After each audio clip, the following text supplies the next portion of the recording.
What's going on, everyone? In this video, we're going to go ahead and take a look at inverse variation and see how we can use it to model real world phenomena, as well as extract some information and figure out what we can get out of it. Let's go ahead and take a look. All right, so if you remember from our last video, we covered direct variation, and up here I just left a little reminder for what inverse variation means. So as one goes up, the other goes down. As one goes down, the other goes up.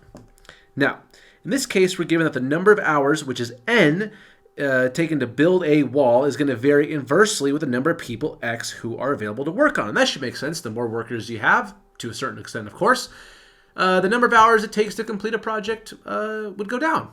Okay.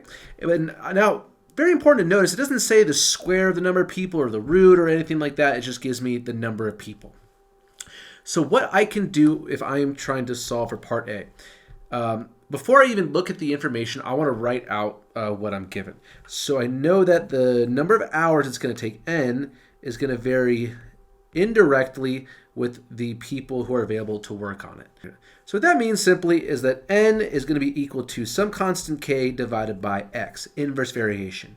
So when I'm solving part A, I'm given that when 3 people are available, the wall is going to take 2 hours to build. Find the time it takes to build the wall when 4 people are available to work on it. So let's focus on this first sentence. When 3 people are available, meaning x, the wall takes 2 hours to build, meaning n. So if n is 2, I don't know what my constant is. That's what I want to find out. So that way I can hold that true for every other number we put in. X is going to be 3, meaning that 6 is going to be my constant, k. So n is going to be equal to 6 all over x. Now, I want to know how long it's going to take to build the wall when 4 people are available to work on it. So again, x is the number of people available to work on this thing.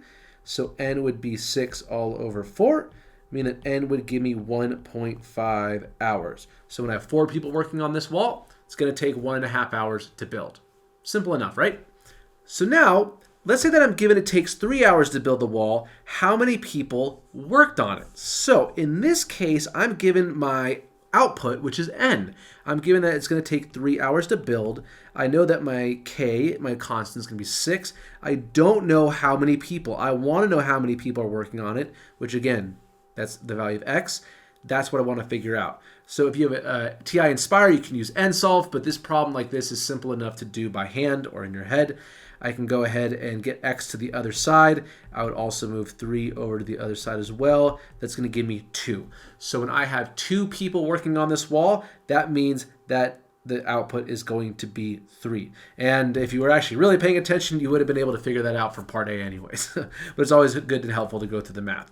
So I hope that helped you realize how easy it can be to set up an inverse relationship and use that to find our constant that we can hold true for every other situation we're dealing with in the problem. And that way we know that we can solve for an input given an output or an output given an input. Okay, I hope that helps, and I'll see you all in the next video.